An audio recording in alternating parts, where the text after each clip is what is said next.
नंदगांव कितने लोग गए हैं? ब्रज वाले, यहां वाले नहीं। वहां के दर्शन बताएं। कृष्ण बलराम बिल्कुल डिट्टो एक जैसे, एक जैसी आंखें, एक जैसी नाक, एक जैसे ओष्ठ, एक जैसे गाल, एक जैसा सिर, एक जैसा मुकुट, बिल्कुल सब एक जैसा है। कृष्ण बलराम दोनों श्याम वर्ण के हैं वहां पे, जबकि बलराम जी हमारे गौर वर्ण हैं, लेकिन नंदगांव में कृष्ण बलराम दोनों श्याम वर्ण के हैं। आप पता नहीं कर पाओगे कि इनमें कृष्ण कौन है और बलराम कौन है।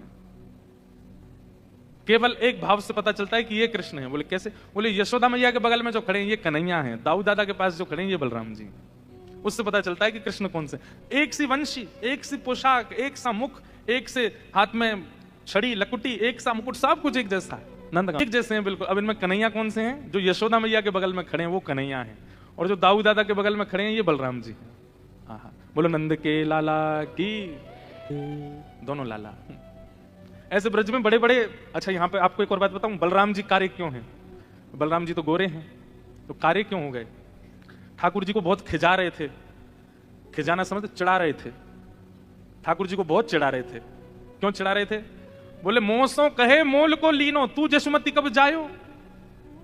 ठाकुर जी ने जाके यशोदा मैया शिकायत कर दी, मैया जे बलदाऊ बहुत खिजायो मोए। बोले कहा कहवे? बोले मोते यूं कहवे तो हम मोल पे लेके आए हैं, तू नंदरानी यशोदा के यहाँ थोड़ी जन्मो है। यशोदा मैया बोली लाला ऐसे ही बोले। बोले ना है मैया, मोकू बलराम की बात पे भरोसा है को है। मैया बोली क्यों?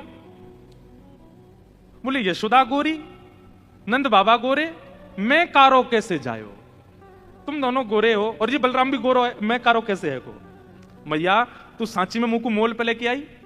और मैया एक बात और सुन। बोले कहा बलराम यो ना कहवे कि 10-20 50 सोने की मोहरते मुकू खरीद के लाइयों के आधी रोटी पे लेके आए हम तो है। यशोदा मैया बोली लाला ऐसे रोयो मत करे ना मैया, तो पे दो ही रास्ता है। बोले कौन से? बोले या तो मोए गोरो कर या बलराम कारो कर।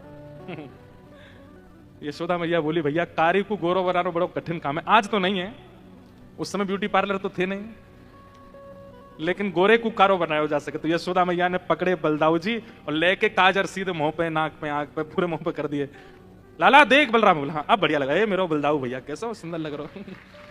या हमारे नंदगांव में दोनों कार्य खड़े हैं, देखो पहचान ही नहीं सकते कि आप बलराम जी कौन से हैं, बिल्कुल एक जैसे। अब देखो ये लीला सुनी। अब लीला सुनने के बाद जब आप धाम जाओगे ना, और धाम पर जाकर के इस लीला का चिंतन करोगे, तो आपको मूर्तिमंत नहीं दिखेंगे, आपको जड़त्व का अनुभव नहीं, आपको चैतन्य दिखने लग जाएंगे। ठाकुर जी की तो सचल है, ये लीला कर रहे हैं।